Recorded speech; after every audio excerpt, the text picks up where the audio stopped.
Late Night Health continues with Darnell Cox. She's the founder of Live Young Lifestyle, whose mission is to attack the aging process from every angle, mind, body, and spirit. She's still, by the way, able to do cartwheels. My wife was doing cartwheels up until a couple of years ago. Got to ask her if she can still do them. Anyway, we're going to talk about aging well.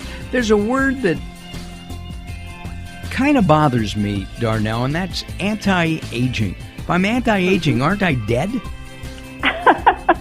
Well, no. And what I mean by that, by anti-aging, is you can feel better today than you did last year. You can improve your skin, even at my age, and I'm 48. My skin could look better next year than it did 5 years ago. So wow. that's kind of, it's almost like you can reverse aging in a way as far as how you feel, how you look, and also that your whole motivation for life. You know, I think that there is a discrepancy that happens when we get to a certain age where we feel a certain age on the inside, like I still feel like I'm 20 until I pass by a mirror, and then I'm like, whoa, I'm not 20 anymore. But there's that discrepancy that happens. And I think that you can bridge that gap between your actual age, what you look like, and what you feel like. I have the same mirror problem, by the way. Yeah. And I feel like most of the time, I feel like I'm still in my 20s. As a guy, we all know that guys are all babies. We're little boys. Okay, so it's nice that you admit that. No, I admit it. I do admit it. A lot of guys don't, but I do admit that. However, I want to look the best I can. And don't we all? We're all superficial like that. And I think that, bravo for you to admit that, because how we do look on the outside absolutely affects how we feel on the inside.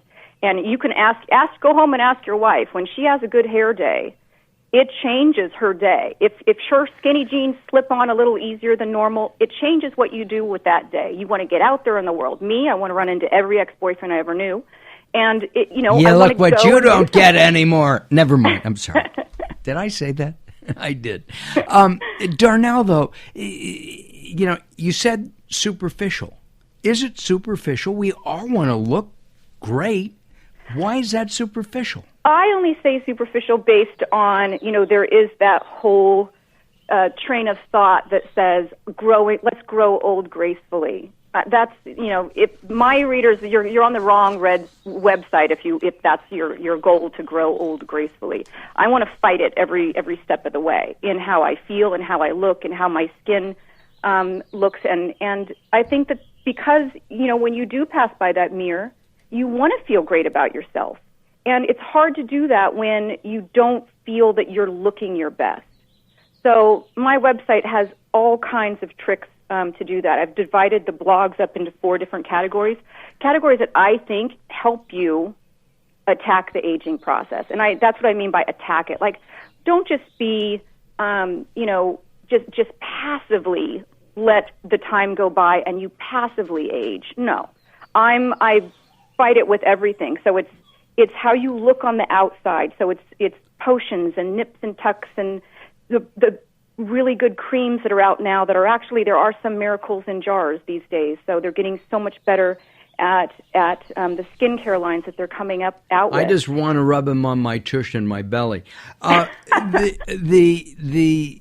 fact, by the way, your website is liveyounglifestyle.com? That's right. liveyounglifestyle.com. Mm-hmm. In other parts of the world, aging is revered. Not so in the U.S., and I would say not so in Canada or in the U.K., maybe France, Western Europe. Right. We don't like old people. Why is that? I don't know, but I think we're getting, honestly, a little bit better at it. And I think that, a lot of it has to do with, our, just the whole influence the media has with the people that are in magazines and the people that are in, actresses that are trying to get jobs, when they're in their 40s and 50s. It's much easier for men to get that. And those are, Americans are so just exposed to all of that perfection that's really, what I like to call a lot of smoke and mirrors. Well, it's photoshopped a lot of times. And, you watch a young model eat, even though she may have a 16-inch waist and rather large boobs. It's not natural. And I keep seeing women in their 40s and their 50s and their 60s who've had a lot of work. And I have no problem personally with plastic surgery as long as it works. It's not the best thing. I don't want to do it because I'm afraid it'll hurt. But I think that looking young, feeling young, and especially on the inside, mentally. Right. Being That's mentally exactly alert, I think, is the most important thing. Yes, I do have a category on there that's called Be Young, which is all, just like how you said, it's all that internal stuff. So it's bucket lists and being motivated to wake up that day and learn something new. It's positive thinking. It's, stress reduction. It's all of that stuff that makes us excited because, once we get to a certain age, we've pretty much done everything. I don't know about you, Mark, but I've pretty much done everything that I've set out to do as far as, I became a teenager. I was 21 and was able to drink legally. I got my driver's license. I, was married. I have 3 grown kids. I went to college, so you get to do all of these things and then you get to a certain age and you think like, well, okay, I've done everything. There's not a motivation where you have, you want to round your age up. I was never 10. Even if I was 10 in a day, I was 10 and a half, almost 11. So I do the same thing. Yeah, we rounded our age up for so long, and then we get to a certain age, and we're like, wow, I have another birthday coming around. So I think that what you were talking about as far as that internal stuff is so important because that's what gets us excited. We want to stay excited about life and what we have to look forward to, until the end, until we're done, until we're, we've done everything and we continue to make those little milestones that we want to accomplish. But if we've accomplished everything, why go on? What's the point? Or do you need new goals to set? You absolutely have to have new goals. I have a 4-page bucket list that I started in 1994, and every year I cross off 2, and I probably add about 4 or 5. And it's not anything that's, just in my head or I wish I would. It is an active bucket list that I work on every year to cross things off. And, sometimes it takes me longer to do things. Some of those things have been on my bucket list for a very long time. And some of them I'll find a new one that I wanted to do, like swim with a whale shark. And 6 months later, I found an opportunity to be able to do that. So that's exciting to me. And that's been an ongoing process that I've had since, I was in my 20s, before I had kids. So, so I was in my 20s. So I think having that kind of stuff where you continually set new goals is very important when you're getting older. That bucket list, what is the top thing on your bucket list right now? That I haven't done? Yes. Gosh, see, that's so hard because I have 4 pages of it. All right, what's the most unusual thing on your bucket list? Well, so I ran a marathon a couple years ago, and I hated doing that because I don't like running. And if you read my blog and you go to the Move Young section, which is how we need to change the way we exercise when we get older, I don't think that anybody, should be running on a consistent basis. You kind of need to pick up weights. But I put that on my bucket list in 1994.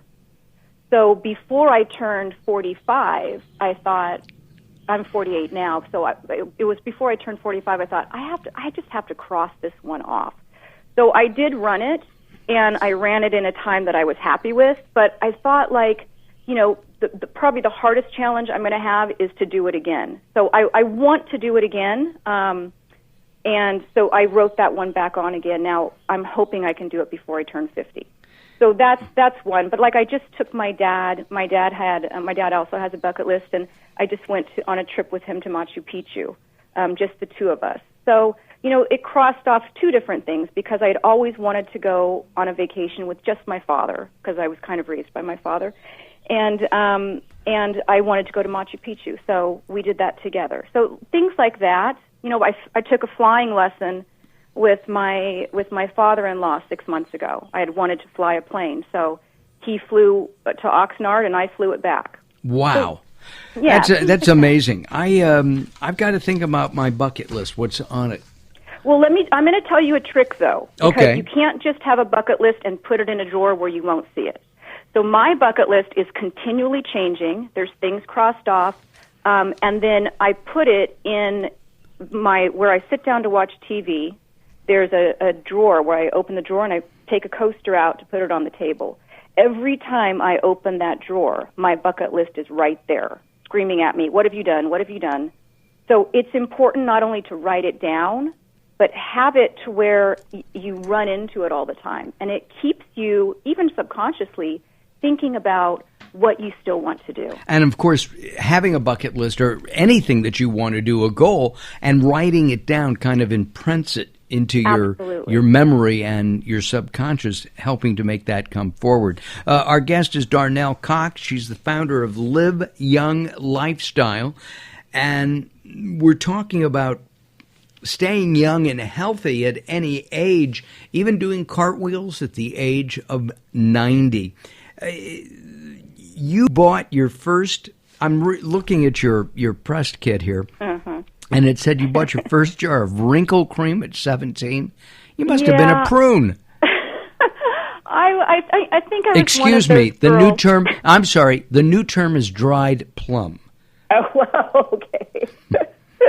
Well, I think that I was one of those girls that kind of came out of the womb wearing lipstick and, stilettos. And I've always been, that kind of girl that was very interested in skincare.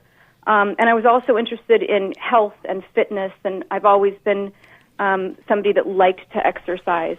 So, I was very girly. I really liked that kind of stuff. And I was, I thought... Were you prom queen? I was a candidate for sure, and I was like a cheerleader. Okay. So I was that girl. But I also played a lot of sports. I did gymnastics. I played baseball. So I was an athlete, but I was also very, very girly. So I think like in a past life, I was either like an esthetician or a dietitian or a personal trainer. And so I was very interested in that kind of stuff. And yeah, I've been working since I had my first job at 15 and bought my first wrinkle cream at 17. And my question, of course, is: did you notice the guys in the science club or the chess club? You can think about that when we take our break.